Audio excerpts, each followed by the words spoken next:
Final score from Cleveland, Ohio. Your Kansas City Chiefs, 21. The Cleveland Browns, 7. In a hard-fought game where Patrick Mahomes left the game with 5 minutes left with an ankle injury. It was a tough game. The defense definitely gets the game ball with 6 turnovers. It's something to be happy about because nothing in the NFL is easy. Nothing in the NFL is guaranteed. You are what your record says you are, says the great Bill Parcells. But we're going to break down the specifics as well as some other things. Ladies and gentlemen, boys and girls, Kansas City Chiefs, freaks worldwide of all ages. I'm joined again by my co-anchor. You know him, you love him. My right-hand man when he's not on my left, the 21st overall selection in the 1991 NFL draft out of LSU, Harvey Williams. Harvey, how in the hell you doing, buddy? What's up, my brother? How you doing? Marty, how you doing? And our guest here with Save Our Chiefs, the man who really needs no introduction, a guy that really was the key catapult in turning this organization around 12 years ago, which we are going to expand on. Marty McDonald, how you doing, Marty? Doing great, guys. Happy to be here today. Happy for another Chiefs victory, and looking forward to some updates on Patrick's ankle here pretty soon. Yes, we're definitely going to break that down. Harvey and Marty, I'm going to start with you, Harvey. When you look at today's game in totality, I mean, we got to keep it on it. We just got to keep it real. If somebody would have told me that the Chiefs defense was going to give Patrick Mahomes 6 turnovers, you would think that the Chiefs at least scored 50 points. There's a situation at left tackle. The Chiefs took their all-pro left guard and moved him to left tackle. Frank Caliendo came in and was inserted at guard. It wasn't pretty. Patrick Mahomes once had a second half. He had 8 straight incompletions. What do you think about this influx at offensive line, and what do you think about Patrick Mahomes' struggles, Harvey? Well, we've been talking about it, Shaggy, for the last month. You know, I've been saying, man, Charles Woodson is a guy that I played with on the Raiders, he's a Hall of Famer. He was on Fox this morning, and they got this little segment, is Kansas City underrated or overrated? And he said Kansas City is underrated, and my thing would be to see Dub is evidently he's not watching the Chief games. You know, we got a lot of holes on offensive line. Our defense, run defense, has a lot of holes in it. And I just feel like when it comes to playoff time, and we're talking about the hardware, we're talking about winning championships. This year, I don't know, man, because Mahomes was running around like he stole something in the hood. And I know he's not from the hood, and he's been getting hit a lot. And like I've been saying, man, it's catching up with us. And I know that late in the game, he didn't finish the game, so that's not a good sign.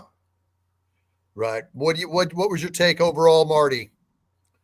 I think it's interesting. It was six turnovers, only 21 points. The game was way closer than it needed to be. But if we zoom out a little bit, we got to keep in mind that we've lost so many starters on offense. Our offensive line under Andy Heck has always been up and down. But this year in particular, there's just a lot of turnover.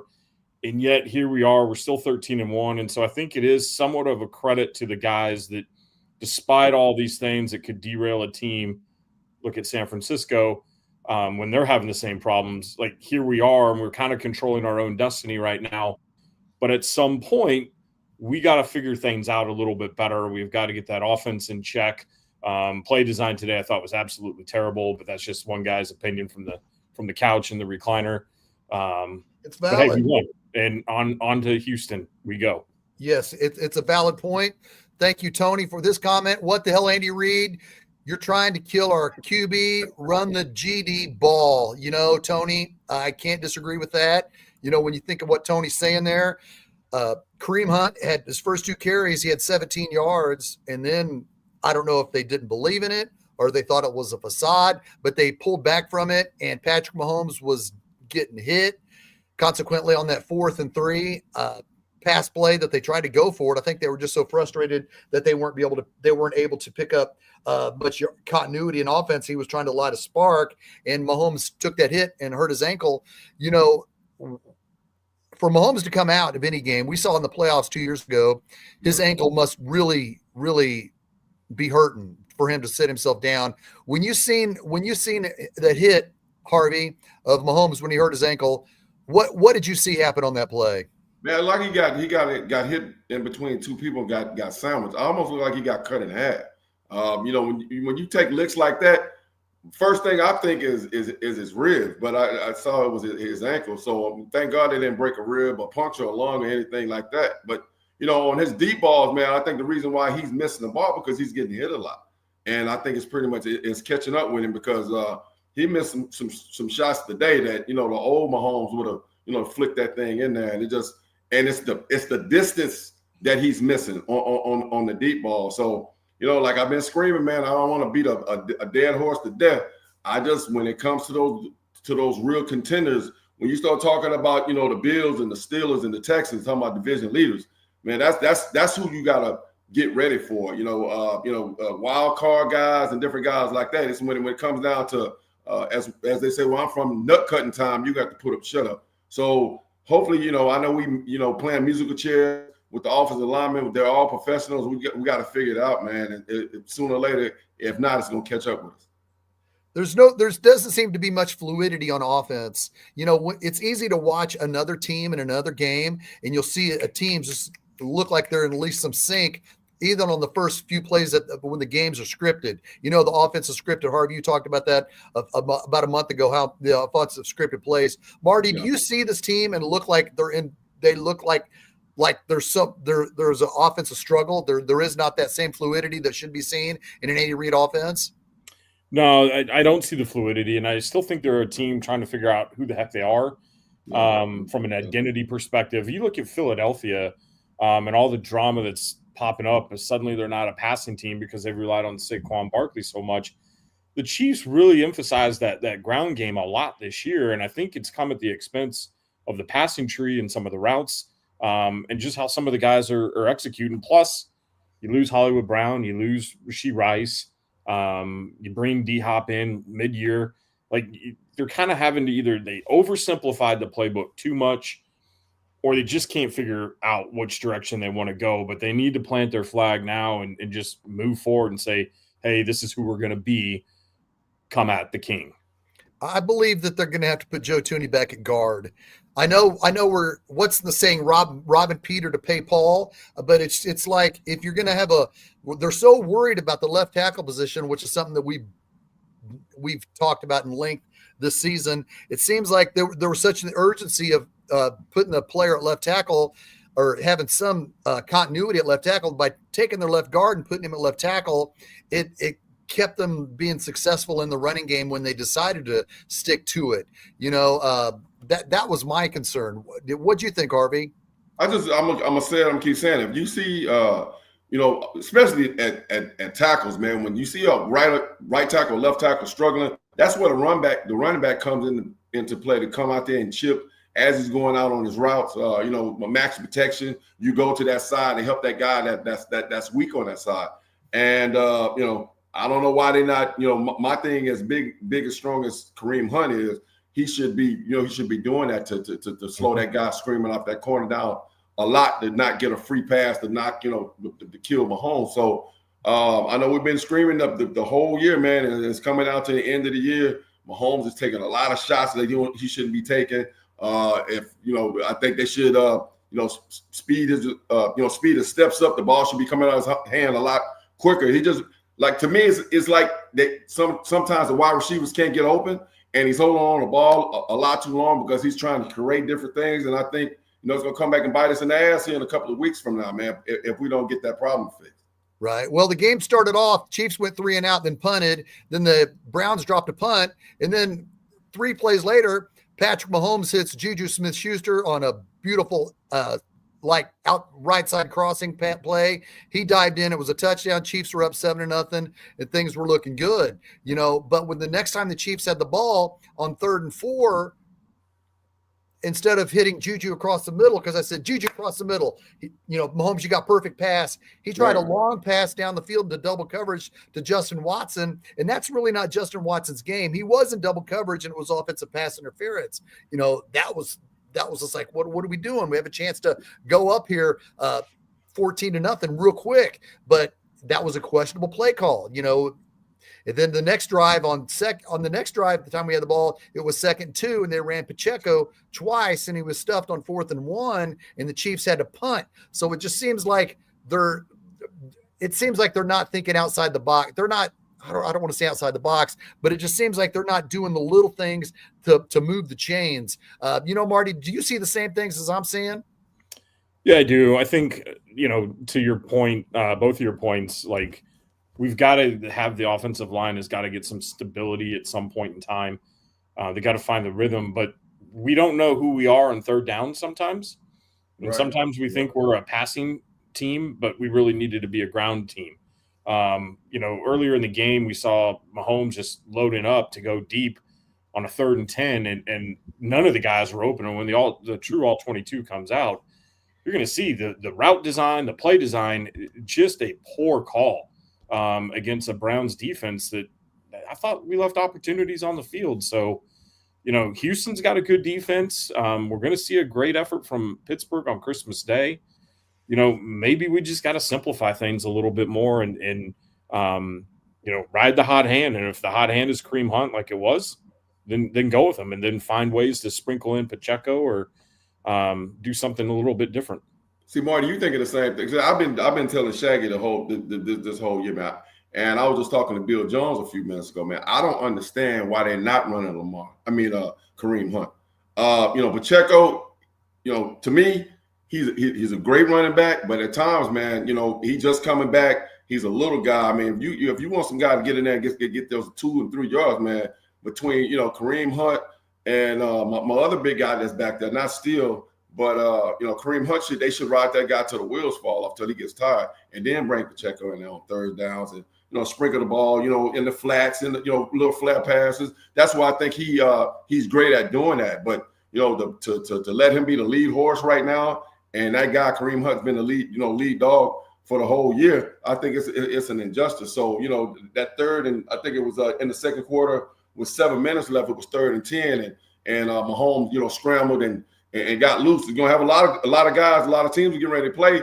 The defensive ends are gonna come up the field and stop and wait on him to do that. And then if he jumps back inside, he's gonna fall off and get him. So he got lucky on that, man. But I just it's like a bad nightmare that I keep having over and over, seeing number 15 get hurt and don't finish the rest of the year if we don't get this line stuff together. Right. Well, good day for George Karlaftis. He himself had 2 sacks of Jameis Winston. And when the Chiefs finally had a chance to score their second touchdown, it was Joe Tooney accidentally scraped the eye of Myles Garrett, which was a scary moment. I think a lot of Chiefs and Browns fans are both concerned, because you don't like to see anything happen especially when the eye is involved. So, Harvey, when you saw this play, or when you were worried about Myles Garrett, what I want to ask you is, why don't most of all players play with that face advisor? I mean, that visor. Because a lot of with me, I can't play because I felt like I couldn't breathe. Like I'm used to the air coming into my face. A lot of guys don't like it because it's like sometimes when you look up, it's like a glare comes off the shield, especially when it comes to catching the football. As far as defensive guys, yeah, that's pretty cool. My first year in Kansas City, I had my orbit bone broken right here. My eye socket came down. Damn. Playing against the 49ers. So, when he went down like that, and he's a big, strong guy, and I thought his eyeball came out the way he was, acting on the field. But, thank God that he came back. And what I liked about, is Tooney, right, went over and made sure that he was okay and said something to him. And I saw Myles just shake his head. So I give very, very lot of respect for a guy to do that, after he saw a guy that he's playing against got hurt. That was your rookie season in '91, yeah. And the Chiefs played in San Francisco in December. Tell me about that, because how did that? Tell me about that play, Harvey. Running the ball, it was on the ground. I think it was like I don't know if it was second or third down, but I was on the ground. I don't know. Remember the guy Michael Carter? Yes, the big guy. I was laying on the ground. He kicked he kicked my face mask and just, you know, playing dirty and kicked me in the face and broke this bone right here. And I had to take, you know, part of my rib out to fix this orbit bone right here. So, you know, with the way he was acting, man, I thought that was, you know, I thought that, you know, he had lost a lens or something like that. But he came back and played strong, and, you know, he's a stud. So, you know, you got guys like that, you're going to have to, you know, pretty much take his whole head off to keep him out the game. So, you know, thank God he's okay. And, you know, he played a hell of a game today. Man, I don't know how you could even have finished that season, because the Chiefs that year that was in December, and you had to win the next 2 games to clinch a playoff spot and go to the playoffs. So how long was recovery, Harvey? Man, I was out for about a month. Shaggy, you have a hell of a memory, man, because you remember everything. But yeah, I was, man, it's one of the worst pains I've ever had. You know, the whole way back to Kansas City, I was throwing up the whole time in the back of the plane because of the pain was so bad. They had to give me morphine, and it was just horrible. But I was messed up for about a month, and I think I came back for our first playoff game. I think against the Raiders. Yeah, I had that shield on. Yes, yes, I knew you wore that shield, so you didn't like it when you were playing with it. No, I hated it. I felt like I was being drowned in seawater. It messes with me. I don't know how most people can wear them. I can't do it. I just feel like I can't breathe in it. Almost about like when I go get an MRI and they slide me in the machine. Yes, you pretty much had to put me to sleep to do that, man. So that's pretty much what it felt like. Yes. Well, Ricky Moore here, one of our viewers, says Chiefs need to sign former Pro Bowl left tackle David Bakhtiari from Green Bay. He's a free agent. You know, in my opinion, that Bakhtiari is injured a lot. You know, Marty, where are you at with the current Chiefs left tackle situation? You know, I think DJ is going to be back next week. I think they wanted to give him a week off for that hamstring. I don't see it as something being serious. But look, we're just a few days away from Christmas. There is no street free agent out there that can come in, understand this complex playbook, and help. So at best, David could go onto a practice spot. We could go get Donovan Smith. He could go onto the practice team, but those may be it. But even then, it's going to be a stretch. And so, you know, a couple of our younger players, the turnstile guys that have caused us issues, it's nut cutting time, as Harvey said. They got to figure it out, and we need to get Humphreys back out there next week. Right. Michelle Lewis says, thank God the Chiefs won. Yes, Michelle, we're happy about that. You know, when you look at this game, at the end of the day, stats matter. We're still waiting to get some information on Patrick Mahomes' ankle, you know, until we hear something. If I hear something on my phone, or if one of our viewers, maybe John Harrison, will chime in. He's the man when it comes to late breaking information, who usually lets us know. We're going to talk about that. But Noah Gray, on the play where Myles Garrett was injured, he caught the touchdown, and that was really good. He's having a phenomenal season. Yes, My gosh, I think he's had 6 touchdowns in the last 4 games at least. Butker had a critical miss, which wasn't normal. So that was definitely shocking, the way that the offense sputtered down there in the red zone in the first half. Nick Bolton had a big interception to open up the second half. And this is what scared me. You know, the Chiefs got the interception to start, and then Worthy caught the touchdown out of the backfield, the sweep pass. Then the very next play, Nick Chubb had the ball punched out of his hands by Leo Chenal, and the Chiefs did nothing with it. And then the Chiefs didn't do very much, but still up 21-0. Jerome Ford busted off a sensational 63-yard touchdown run while on 2nd and 23, just an inside-out run. Did you see that, Harvey? What did you think about that run by Jerome Ford? Yeah, Ford looked like a sprinter, man. I was like, I didn't realize that he was that fast. I know he could run a little bit, but you know, I saw early in the game. I think when the first kickoff, he took it back like 25 or 30 yards, and you can see the acceleration and the burst, man. And then on that, you know, that 62-yarder, he let the transmission down and got in the 4th or 5th gear and accelerated and took off. So it was a hell of a run. And, you know, like I was saying, that run defense that that's been so suspect the whole year showed his head, you know, on that run, on that play. Well, Jamari, go ahead, Marty. I was going to say, we got a little update on Mahomes here for you, Shane and Harvey. No break in the ankle, no fracture. He will have an MRI. there is video now circulating where he walked out of the locker room with no boot on. On his way to get x-rayed. Doesn't mean they won't put him on a boot to get him back to KC tonight, but who knows if Buffalo loses tonight. I don't even know what that game is like right now, but it might not be a bad thing to have Carson Wentz go on Saturday just to give Mahomes a little bit of a break, because 2 games in 72 hours, Harvey. I never played in the NFL, thank God, but that's got to do a number to your body like that. Yeah, man. Sometimes right after that, man, the first 8 hours is is the crucial thing, because in 8 hours, I used to sprain my ankles all the time, and man, the first 4 or 5 hours, it just swells up and keeps swelling up, and you're like, oh my God, my ankle's about to explode. So they're going to keep that thing iced.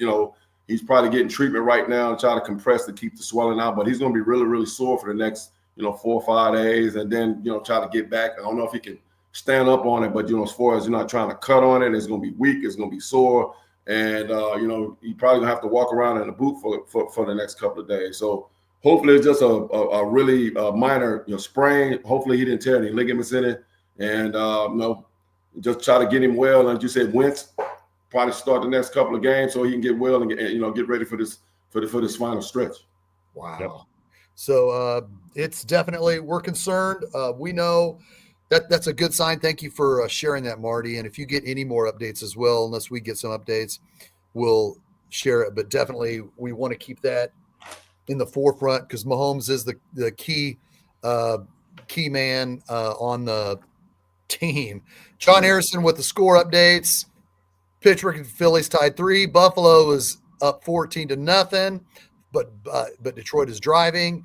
Buffalo definitely is 2 games back, but that's really only a game and a half when you look at the tiebreakers. Thank you, John Harrison, for the updates, and please continue more. Ladies and gentlemen, boys and girls, Kansas City Chiefs, freaks worldwide of all ages, the Chiefs are a dynasty. It's no secret. People might be saying, hold on, Shaggy. We know that. That's why we raised the bar on him. That's why the expectation for him is so great, why we want to see him do this three-peat. Not so long ago, I'm 55, so 12 years ago doesn't seem like that long time ago. But for you kids that are in high school, you probably don't remember unless your parents told you about it while you were in preschool. Or maybe some you weren't even born. It was a dark time in Kansas City Chiefs history, folks. It was a dark time, and the best thing about the Chiefs and the Chiefs kingdom and Chiefs fans is we expected more. Because when the 1990s came here, when Marty Schottenheimer came here in 89, and I've talked about this with Harvey Williams a lot, he knows about it. When the Chiefs played the Monday Night Football game in 1991, you felt, okay, we're respectable now. We are going to be a team that you're going to have to reckon with for a long period of time.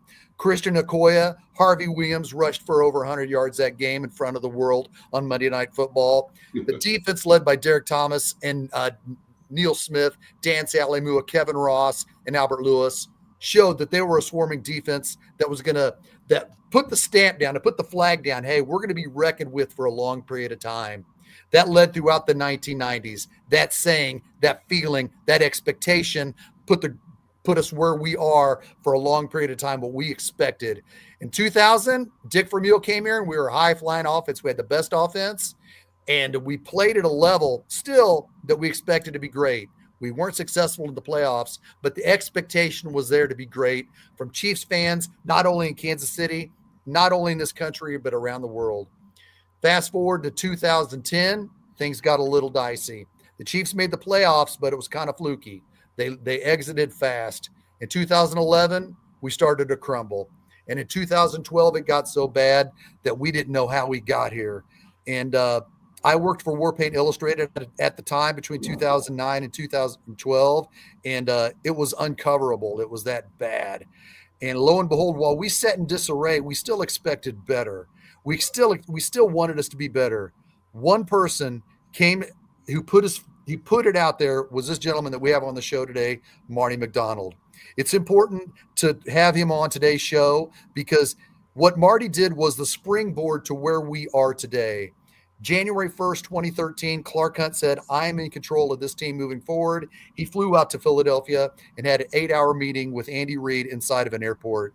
Marty, I want you to share what you are, what I want you to share this feeling as well, because in 2012 it was dark, it was despondent. What led you to get off your ass? I mean, I didn't get off my ass. I was just kind of sitting there frustrated to you. But what inspired you to say, I got to bring the core of Chiefs fans together to do something about this product on the field?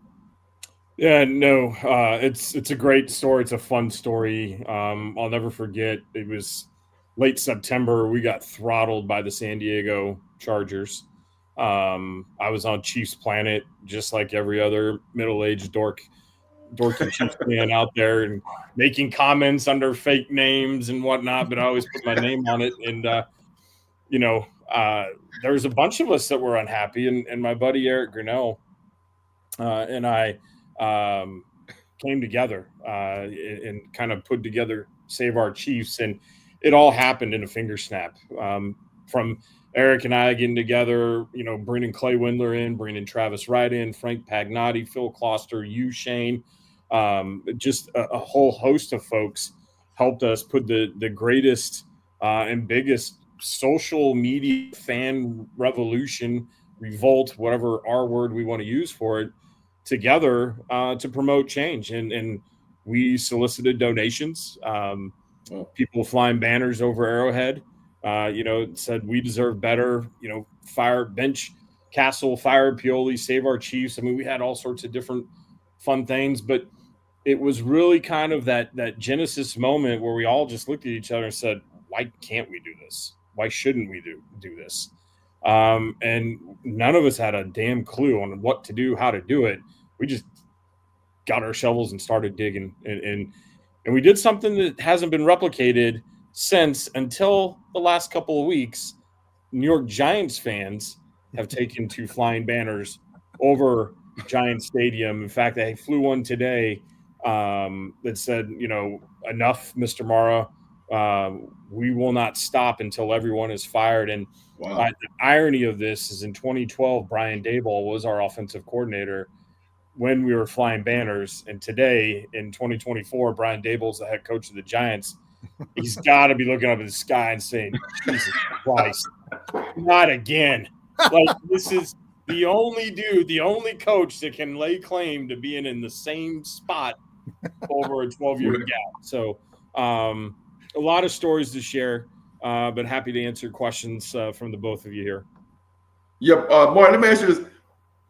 Some mobsters, like you got connections with the mafia to be flying airplanes. Who that own airplanes and that can fly over Arrowhead? Like, how you do that, man? I've heard people got some juice, but you got the real juice to go get an airplane and fly it over Arrowhead. So my buddy Eric, that was on his task list.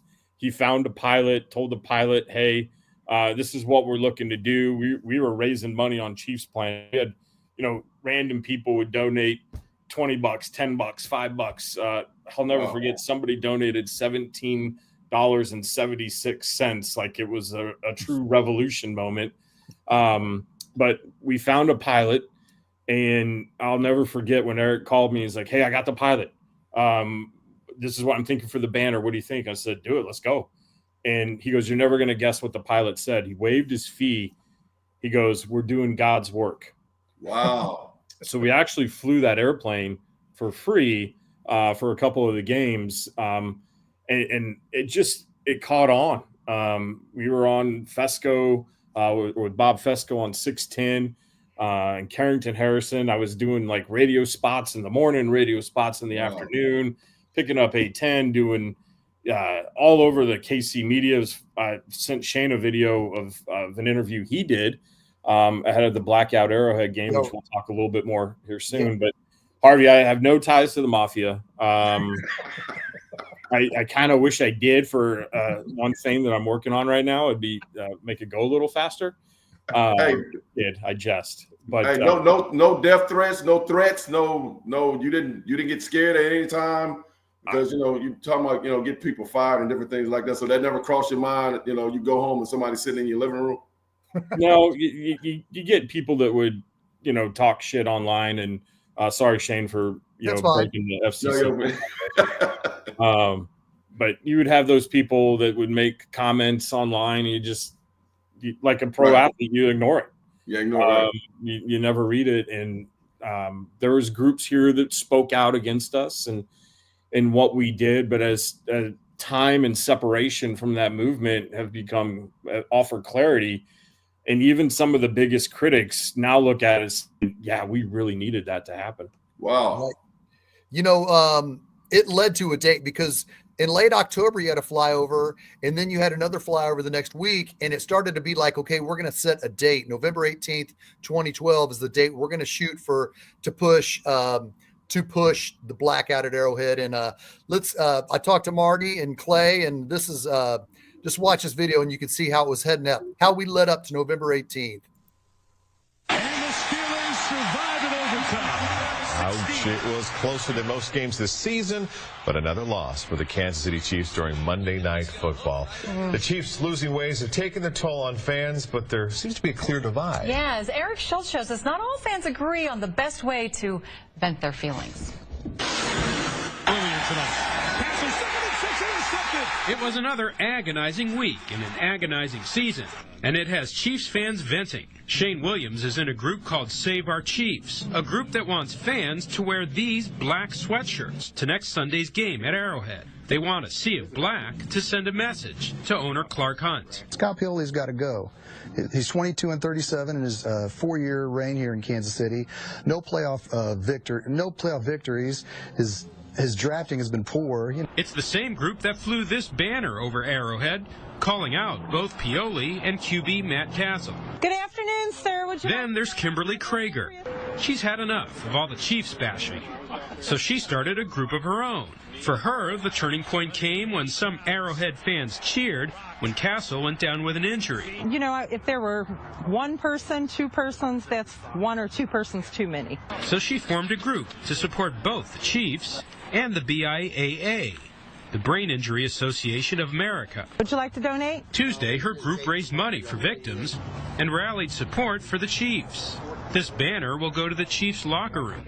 It encourages the players to hang in there. I say you stand behind them if they're winning or losing, and they're losing right now. So you still got to stand behind them. Both sides say they don't want a civil war or family feud. But on Sunday, one group wants to turn Arrowhead black, while the other is trying to keep it red. Eric Schultz, 41 Action News. All right, well, the Blue Angels flew into town getting ready. Well, what I want to say about that is, Wow. They never told me when they were because this is how the local media this story was trying to divide us. When I was interviewed at Sports Nuts about the blackout at Arrowhead, nobody said, hey, we're going to also talk to the BIAA group about their feeling about how what you guys are doing. So in my opinion, how I looked at that moment when that story came out, I felt like they were trying to pin us against that. And obviously, I speak for Marty here, and I know he's going to have something to say. We had nothing against Matt Castle being knocked out. We had nothing against players that were laying on the field unable to play. We have nothing against the pain that players suffer on game day. So I felt like that was a cheap shot. Marty, how did you feel about how the media that story delivered? Yeah, that I think out of all the clips, that was always the one I look back on and go, man, they didn't do a good job of telling the story. And no disrespect to Ms. Krieger and her group, but she was always outspoken against us. And the interesting thing for us was, we were different, totally admit, but everybody thought we were against the team. We were never against the team. We were never against the players, like at a personal level. What we were doing is speaking to the ineptitude that the organization had really been run under up until that point. And we're saying, like, look, yeah, we know you're going to ask for a new stadium at some point or repairs. We know that you're going to want to have this, and we know you're going to need more season tickets, but we just can't continue to do this. And the whole thing was designed to create awareness and spur change, which it did. And when we did the blackout Arrowhead game, I didn't know how big it was going to be. It was fun. It was in the early days of social media. It created that groundswell. And, it was my son's first game. We flew back from Arizona. And Harvey, I did all this from my house in Arizona at the time. Wow. From Arizona? Yeah. I grew up here, but my dad was transferred out there and worked many, many years ago. And so I did all this from Arizona. I let my son wear his red Jamal Charles jersey because it was his first game, and I'm like, if anybody wants to call me a hypocrite, whatever, it's his first game. I'll let him have that memory. But when you were in Arrowhead, and you know the sea of red, you've heard it, you've played it, you felt it. To see that stadium as black as it was, to see the sparse seats, we had 25, 30,000 people dressed in black, and it sent a message. And you also know this part of the NFL, Harvey, very well. The NFL controls what gets said about their product very well on media. Absolutely. And for CBS, for Marv Albert and Rich Gannon to devote airtime and to do the crowd shots and the panning and to address it, spoke volumes to the impact that we were making with that blackout Arrowhead. And we sent the message. I know that the Hunt family paid attention, as I would like. Did any of you guys get a phone call or anything like that? No, but I had a chance to have a selfie and a conversation with Clark Hunt in the Highlands shopping district of Dallas about 3, maybe 4 years ago. How did that go? It went well. I was trying to meet a coworker for dinner. I parked my car. That looks like Clark Hunt. So I got out of my car and walked right up to him and introduced myself and took a selfie. And I said, I'm the guy that did the Save Our Chiefs thing, right? And he goes, yeah. And he goes, I guess we saved him, didn't we? And I said, yeah, we did. Well, let's take a quick look at Marty McDonald on game day, blackout Arrowhead, November 18th, 2012. So we got a lot to talk about here tonight. Okay? Oh, yeah. You do. Okay. All right, as Jack said, the frustration showed at Arrowhead Stadium today, where Chiefs fans traded red for black, hoping to send a message to Chiefs management. The group Save Our Chiefs organized the blackout. The fans wearing black said that they want General Manager Scott Pioli fired. Marty McDonald, one of the group's founding members, said the group already has thousands of Facebook followers, and he says the fans are tired of the low level of play they're seeing. But I think as fans, we could come together and we can send that message. And I do think that what we've seen has probably been the neatest and biggest fan gathering or fan revolt, if you will, in the history of professional sports. And it's largely in part due to social media. Also, for the past 3 home games, the Save Our Chiefs group has hired an aircraft to fly a banner over Arrowhead Stadium that reads, "Restore Hope, Fire Pioli." We checked on eBay, and you could find tickets today for $8. Last week, they were just $5. Now, no doubt the Chiefs are bad, but are they deadly? Well, yes, according to relatives of a Grandview man who died on Wednesday, and they're blaming the Chiefs in part for his death. Alicia Myers has the story of the Chiefs fan who's getting the last laugh in newspapers across the country. That's right, you guys. Well, so we got a video. That's crazy. They were that bad. They were killing people. Like, wow. Yeah. Well, I think, Harvey, if you talk to some fans this season, some have probably been on the edge of their seat with a couple of the wins that we've had. Shaggy asked me something early before we came on the air, man. My thing with Kansas City was in the 90s, they were, winners. We won. And, when I left, I didn't really keep up with the Chiefs. So this 2012, this space, all I know is the 90s when we, win, and now they win Super Bowls. This era right here, I never got a chance to even hear about that or experience that. I didn't know that was going on in Kansas City at that time. That's crazy. I would never think that till Shaggy told me that, a couple of days ago, talking about the dark times. I'm like, yeah, what dark times you talking about? Like, Kansas City always won. Like, what are you talking about? So, yeah. Wow. Well, John Harrison said Chiefs fans enjoy all the success, enjoy wins. I've watched since the 70s, being at Arrowhead, watching losses with 20,000 paid attendance. No asses in the seats, relish at all, despite close wins. John, you're right. I was there with you in the 80s. I think I didn't know you personally then, but I think we each had our own row. It looks like Detroit can't play defense. Bills up 21-7. Consequently, the 2012 season was springboard into the 2013 where we are now, but there was a major tragedy that had nothing to do with Save Our Chiefs with Chiefs middle linebacker Javon Belcher. It was a domestic situation where The details were he came home late. His mom was in town for a couple days. They had their 3-month-old daughter. He got in a fight with his girlfriend, which is the mother of his daughter. And with his Javon Belcher's mom there, he shot her 9 times and drove to the stadium and shot himself in the head in the parking lot in front of head coach Romeo Cornell and general manager Scott Pioli. A tragic incident that I felt like we had to talk about just because of the fact that it was a part of that season. Harvey, you played in the NFL for 8 seasons. Did you see anybody feel that way off the field about anything privately? Not that you saw that they were going to go kill their family or kill their loved one in themselves, but did you see anybody throughout your career that you played alongside of that you knew had mental problems? I played with 2 guys that was like that. The most, some would say the most infamous is a guy I played with by the name of Anthony Smith. He was Anthony was a Pro Bowler and great player. Kicked ass, on the field and off the field. And, we became really good friends. But, sometimes, in the locker room, man, as teammates, you can tell when your brother is off. So, in this case right here, I'm quite sure before that tragic thing happened, I'm quite sure if you go back and sit in that locker room, that kid was showing some type of signs that something wasn't right at home. Your finances, your relationships are messed up. And, Anthony ended up killing, they ended up killing like 3 guys, tortured 2 of them.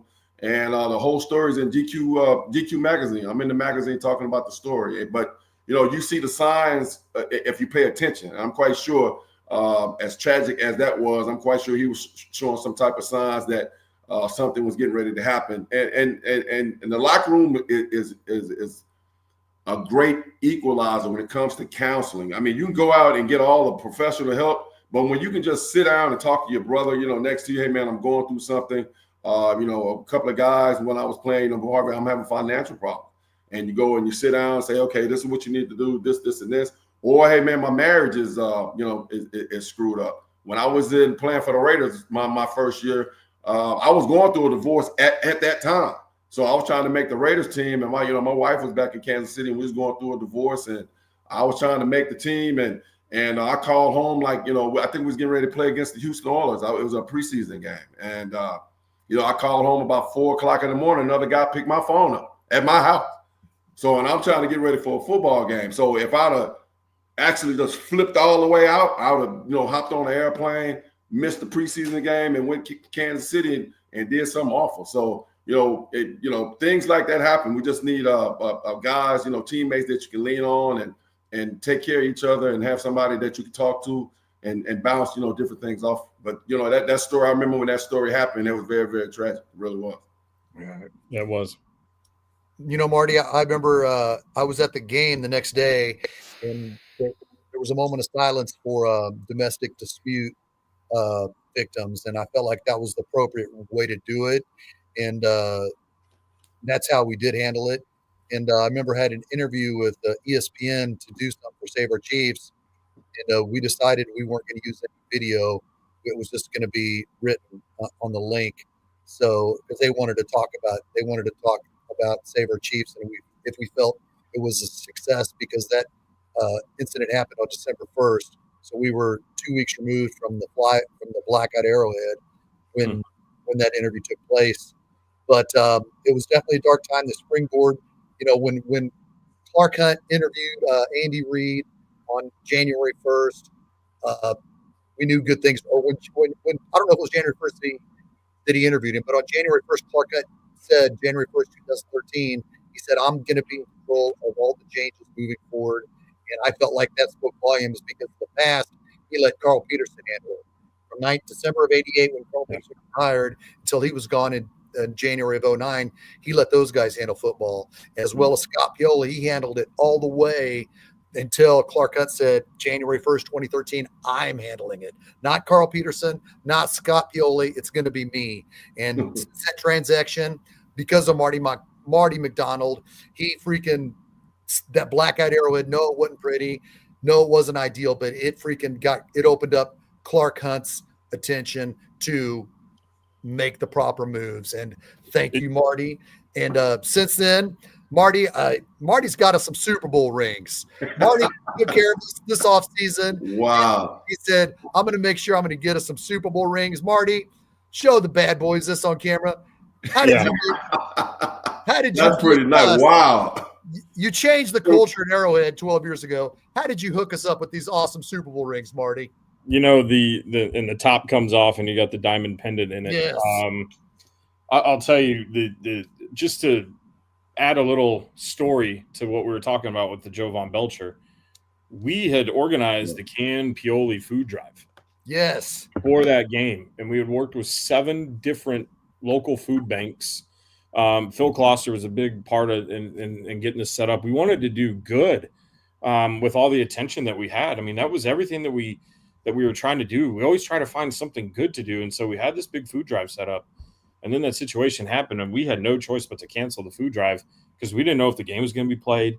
Right. We didn't know how people were showing up. I mean, it was weird. And so we just erred on the side of caution. And so we didn't do the food drive. But, you know, we end up all the proceeds that we had, I think we had like $1,700 left over. We donated all that money to the Boys and Girls Club of Kansas City.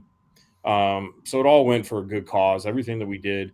But the one thing with what you said about Clark taking control, one of our guys, Travis Wright, huge part of this program, you know, he had sent an email to Clark Hunt. And Travis is a digital marketing guy like I am. And he put a pixel on the email.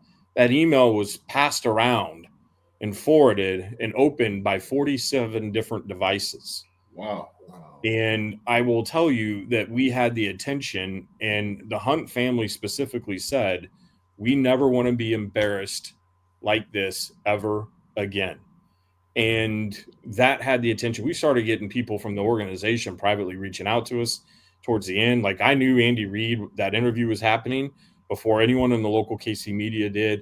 Our Twitter page at one time was like 10,000 followers shy of the Chiefs, who had, I think it was like 115,000 followers on Twitter. We had 104. And again, it was the early days of social media. Everybody was trying to figure it out, but we caught gas. And look, Clark has done a great job. The family's done a great job. And I know when I did my Tyreek Hill expose with his last legal situation he had in Kansas City, I had Gracie Hunt tweeting out and sharing the stories that we wrote on our Instagram page. So the organization was well aware of what we did, who we are, and how we went about it. And I think if you look back between the end of 12, when we were like, okay, what's going to happen? You go through the 13th season, we're in the playoffs.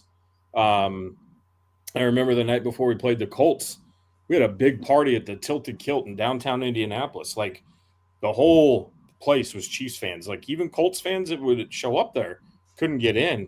We had 6:10 a.m. there. We had every local news station that was inside. It was an amazing turnaround to see it happen in 1 year. Right. And Andy Reid, he's a great coach. And sometimes when I get frustrated at this shit he does today, I have to remember back, like, man, this is like a hell of a heater that we've been on. You know, 9 straight AFC division championships. We got 3 Super Bowls. We got Mahomes. We had Alex Smith. He gave us a nice boost of energy. And so, I mean, it's been a hell of a run, guys. I'm not going to lie. Yeah, definitely important to have Marty on to remember where we came, because it's easy to be critical. This has been the hardest season for me to watch in a long time, and I got to have Marty on here to pinch me to say, hey, we've won 3 Super Bowls in the last 5 years, 9 straight AFC West titles. We're all going to always, all of us, we're going to be critical to where the Chiefs can do better, and that's why we sit and talk about it. But it's important to remember where we came from, where we've been. Marty, how did you get the Super Bowl rings, man? They're freaking sweet. Tell our viewers. Yeah, so this one just totally out of the nowhere lands. Like, I get a message saying, hey, thank you for what you did for Save Our Chiefs. I want to reward you guys for what you did. Wow. Who's a part of your group?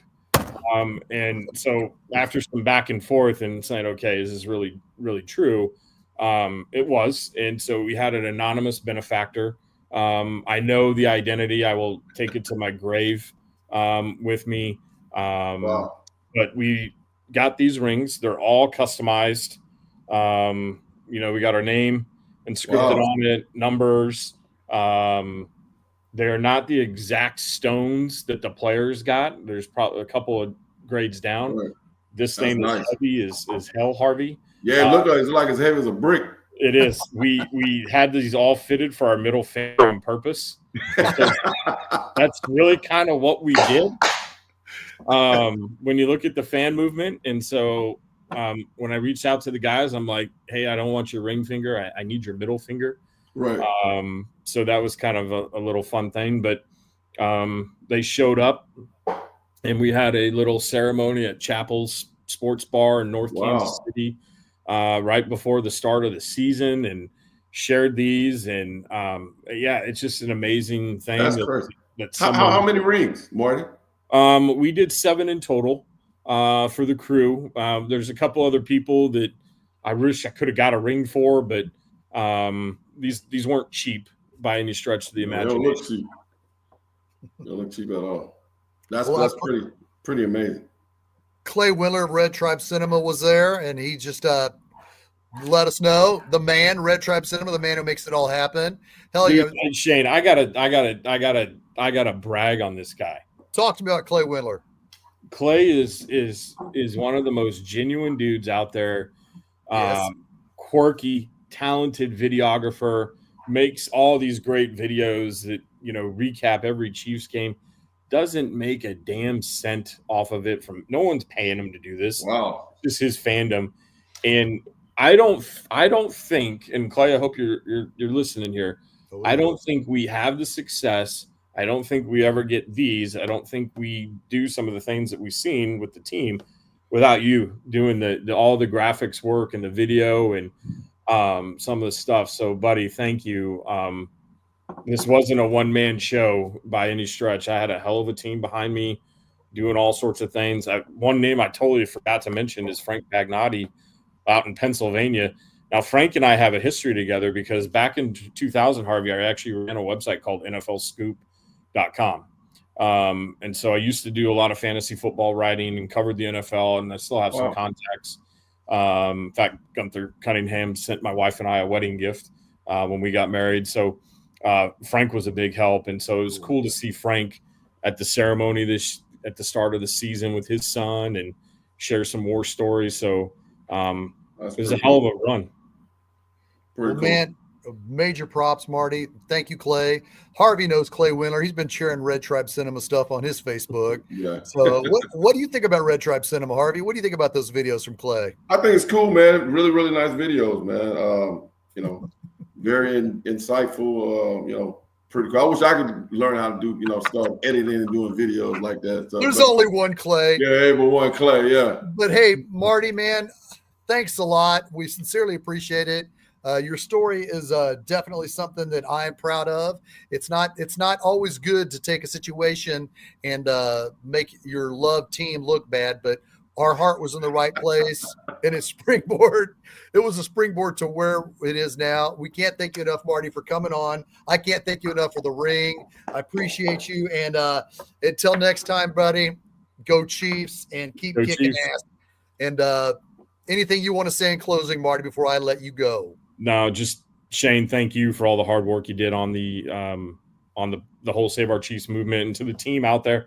I know you guys are going to be watching this video. None of this is possible without any of you. I was just the idiot that said I'll kind of put my face out there. But it was fun. And now, looks like Mahomes is going to be week to week. So we're not done. We're not done. We're in the dynasty. We're going to try to 3P. Hopefully we get this stuff turned around, fixed. But Harvey, it was great to spend an hour with you on a Sunday afternoon. And it's been great. Hey, let's do it again. Yeah, no, I'd love to. And I got to hop off. I actually, before the sun sets, got to go hit fly balls with my daughter and get her worked up for softball camp she has next week. There you go. Love you, Marty. Appreciate it, man. Until next time, buddy.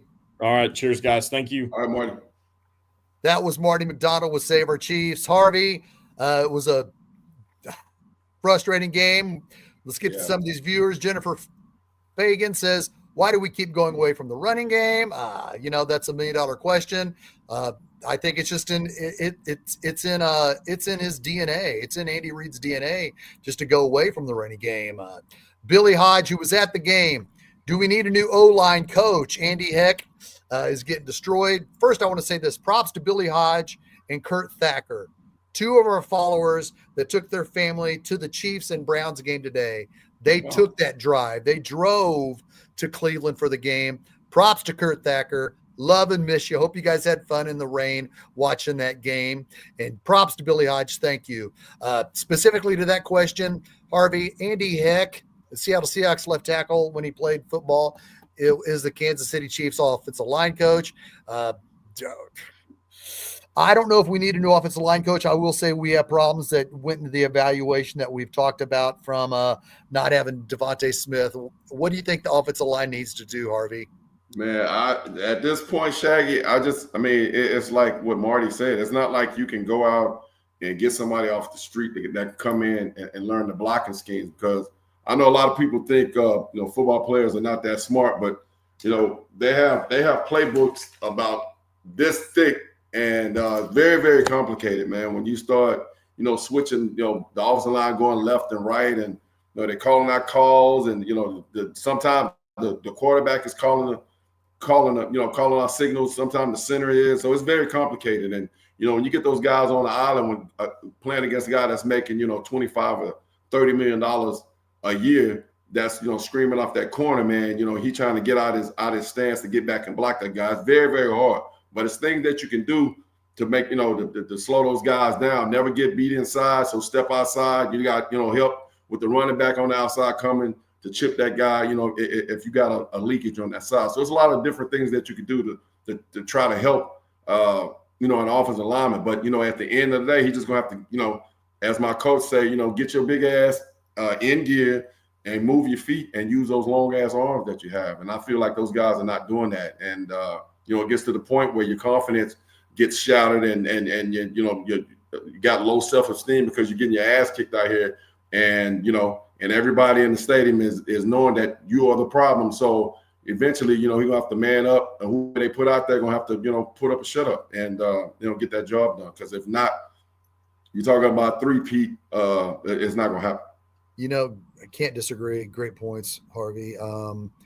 Jory Boyden says, bring back Eric Bieniemy. Eric Bieniemy was just let go as UCLA offensive coordinator. Oh, really? Yes, many know his story.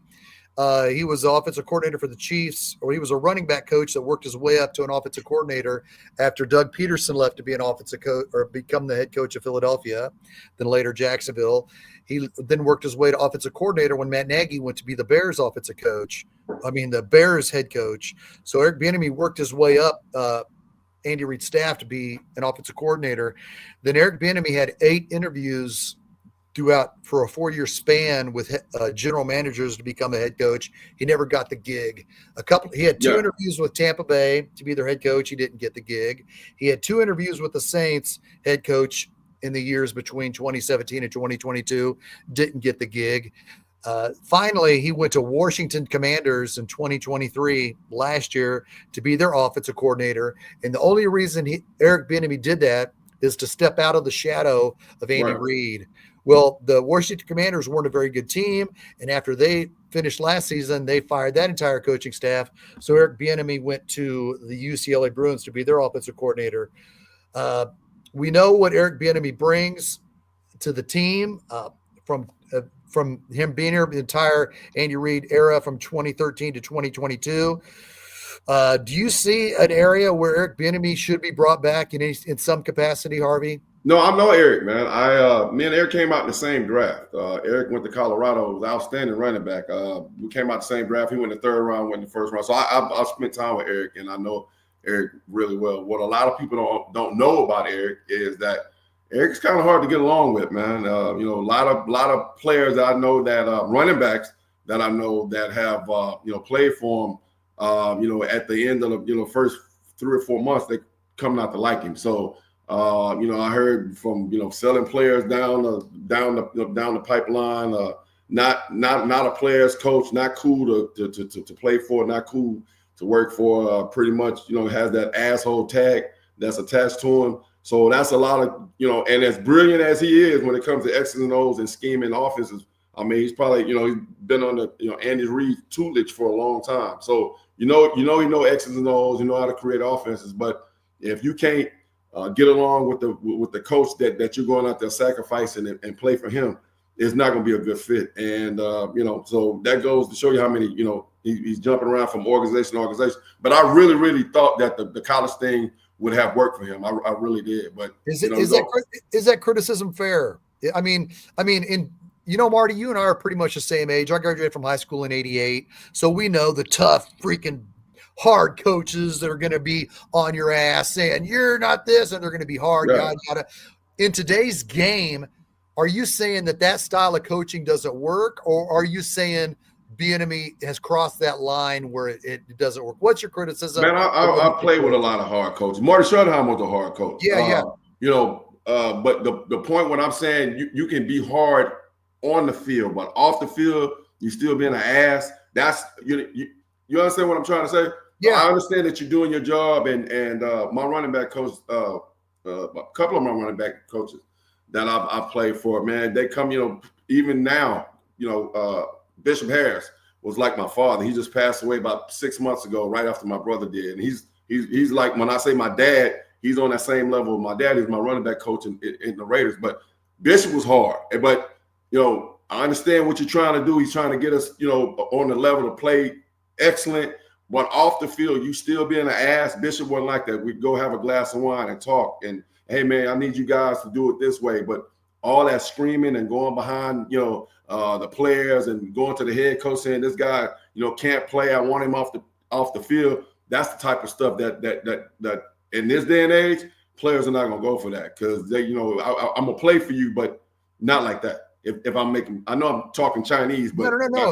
I don't want to give a lot of information, but that's pretty much the gist of it.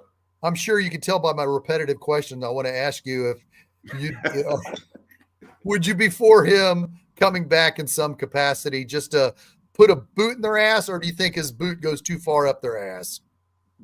If he was, let me put it like this. I don't want to put my foot in my mouth. No, if he was that dude, as great as Mahomes is, right? As fantastic as they were together, Mahomes is like a T-bone steak. He's the best of the best, right? Right. Right. Sure. If Mahomes wanted Eric here, he'd be here. Mahomes will fight for him. I'm just gonna leave it like that. Good point. Well said, Marty. Baca 87 says I'm extremely. You keep calling me Marty, man. I'm Harvey. I did, right? I said Marty. Yeah, you did it 3 times. Hey, look how you doing your brother, man. My bad, Harvey. I love you, man. We had Marty on for so long, I just felt like he was still here. I'm sorry. Bach 87, I'm extremely disgusted by the offensive performance and play calling today. Worst game of the year, in my opinion. It's hard to disagree when your defense gave you the ball 7 times. And back to Eric Bieniemy, John Harrison says, if they want to hire EB back, fine. But let's be truthful. It's Andy Reid who is the true OC. It's not Matt Nagy. I can't disagree. When things are going well, Harvey, here it is. Man, Andy Reid, how about that play call? Yeah. Man, Andy Reid's an offensive genius. But when Mahomes throws 8 straight incompletions, gets sacked, knocked out of the game, I knew we shouldn't have let Eric Bieniemy go. Matt Nagy sucks. Isn't that something that Andy Reid is so bulletproof? He gets all the kudos and the presence when we do good, but when it's bad, it goes to everybody else. How do you feel about that? Yeah, I don't think that's fair, man. But, at the end of the day, I think, Andy Reid is an excellent coach. I think a lot of things that he didn't have to do when Eric was here, because Eric would go and do his dirty work and relay the message from top down. I think the only difference now is, Andy has to be the leader and the middleman and the little man, if that makes sense. So right. I think EB took a lot of pressure off of him, and like I said, a lot of cats that I know that played for E didn't really like E like that. And if Mahomes wanted him here, he'd still be here. Right. If they asked you to be the running back coach, Harvey, what kind of running back coach would you be? I'll be no nonsense. I mean, we can have fun. I mean, let's come in, do your thing. Don't make me look bad. Know your assignments. If you don't know what you're doing, your ass will not be on the football field. Study very, very hard.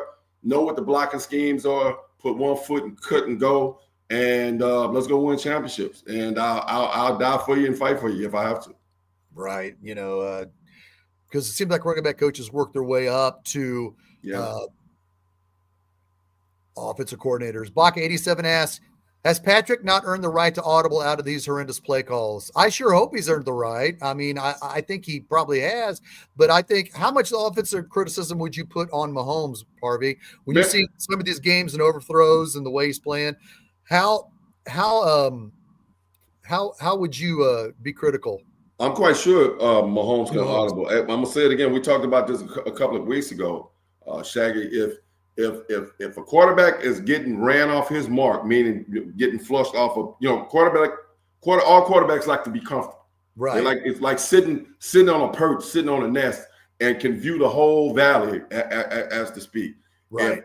If somebody's shooting bullets at me and I'm ducking and dodging and I'm trying to look down there and see the whole movie, if I can't do that, then he's gonna start running around because he don't want to get hit. Then you start trying to create plays like he always do and take off running.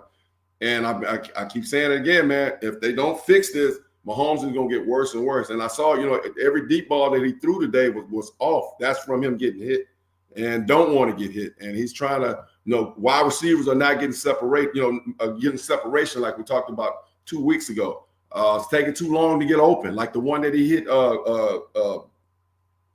Noah in the back, in the back of the end zone today. That was probably about 4 or 5 seconds. Right. That's too long, man. There's no way he's gonna be able to do that against the elite teams when you get a chance to start playing them in the playoffs. He won't have that long to sit back there and massage the ball and run on the ball, run all over the field like he stole something. Right. So these guys got to get open, man. I heard Hollywood Brown is getting ready to come back. Maybe that might help a little bit. I don't know. Right. Harvey, the underlying theme that you have said the last 6 weeks, and this is important, and I did not sweep it under the carpet. The underlying theme that I didn't want to talk about is they're going to get Mahomes hurt. They're going to get Mahomes hurt. I've been saying, yes. I would keep switching the topic. Well, let's go to the defense. Right. Now Mahomes is hurt. His ankle, it was just reported from Marty before he bounced out of here that his ankle is going to be day-to-day. It's something to be considered. We don't want to sit and talk about Mahomes being hurt, but now it's in our face and he is hurt. It's something to talk about.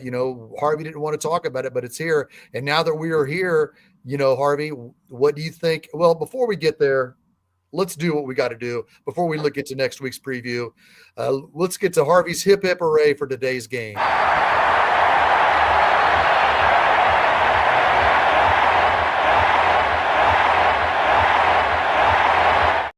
Harvey, your hip hip hooray for today's game. My hip hip hooray gonna always be the W, man. You got the win, but we won. What was it, 21-7 today? 21-7, yes. 21-7. It feels like we lost because you're seeing exactly what's happening.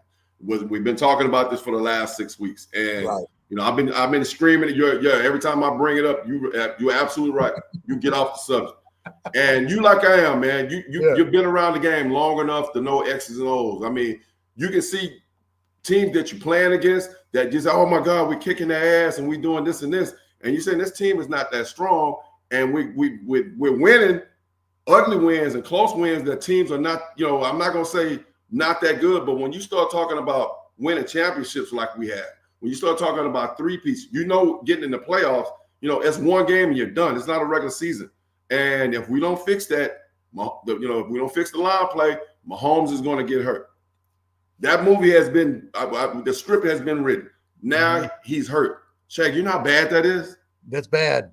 Man, that's really bad. And I don't care if we don't have Mahomes, it is no way that we can win a Super Bowl. Mm-hmm. Correct me if I'm wrong. No, you're right. You're definitely right, dude. Definitely. John Harrison with the last update. Detroit held on 3rd and goal, and Bass missed a field goal. It's still 21-14. We're definitely looking forward to checking the second half out of here once we get out of here. All right, Harvey, your hell nah for today's. Nothing illegal about it. His head's in front. Bang! Down he goes. Now look at. Hell nah. Today's game. My hell nah is Mahomes getting hurt. That's crazy. Hey, you sound like my wife, because my wife, she watches the show and she's like, why do you keep talking about that baby gonna get hurt? I say, bang, if they don't fix that, fix that what's going on up front, and these wide receivers not getting open, he's going to get hurt, because he's got hit. First of all, he's running for his life, and secondly, he got to hold on to the ball, and that's what happened. So, right. Well, Harvey, quick preview before we get out of here. Chiefs Texans. You had a chance to watch the Texans today. You're down there in Houston. How did they look today against the Miami Dolphins, and are they a formidable foe if the Chiefs have to play Carson Wentz next Saturday?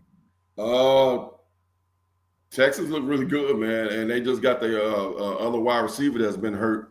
Just got back, and so it's gonna be a good game, and it's gonna be tough. It's gonna be tough. It's a 12 noon start next Saturday here.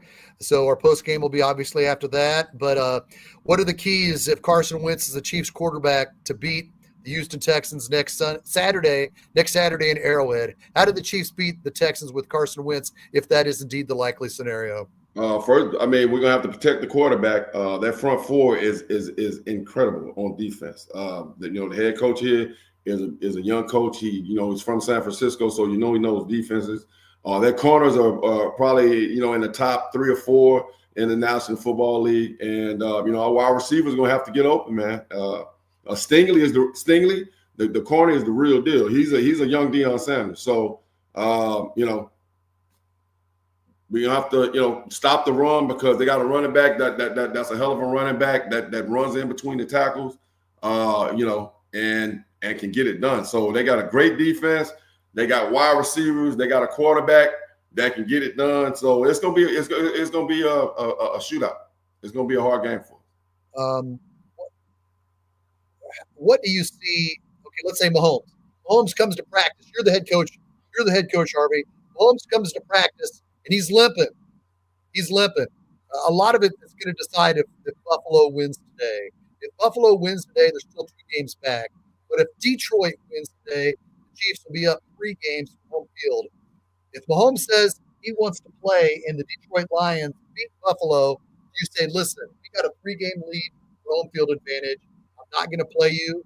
Or if Mahomes wants to play, are you going to play him? And also look at if Detroit loses, if Buffalo wins, and there's still 2 games back. If Mahomes wants to play and he's limping, and you think it would be better to rest him since it's only 4 days until the next game after that, how would you go about that, Harvey? I would at least rest him 1 game. I know you're ready to go, but just give me 1 game. Just Mahomes, just sit down for 1. Just give me 1. And we need to start getting ready for this push. God forbid, bring him back next week against Texans. Texans are gonna be flying around now. Don't get it twisted. I don't know if you watched them, Shaggy, but not as close as you have. Yeah, but they can go, man. So it's gonna be a tough game. But I wouldn't take a chance on he's gonna be sore. I know he's a renegade, he's an outlaw. He wants to get out there and beat Mahomes. I would definitely sit him down 1 game. Right. With that said, that is another edition of War Chant Wrap Up. Thank you for all the people in our comment section. Thank you for Kurt Thacker and Billy Hodge taking your families and driving to Cleveland for the game and following the show. Appreciate you both immensely. Thanks again, Marty McDonald, telling us a story about how we got here from 12 years ago this year, from a dark era. Harvey, I can't thank you enough. My right-hand man when he's not on my left, and he's always on my right. You know him, number 44 in your programs, number 22 in your hearts. Harvey, thank you very much. We got 6 days to prepare for Saturday football. Until next Saturday, we will be here breaking down the Chiefs and Texans, and we'll go from there. Until next Saturday, Harvey, go Chiefs.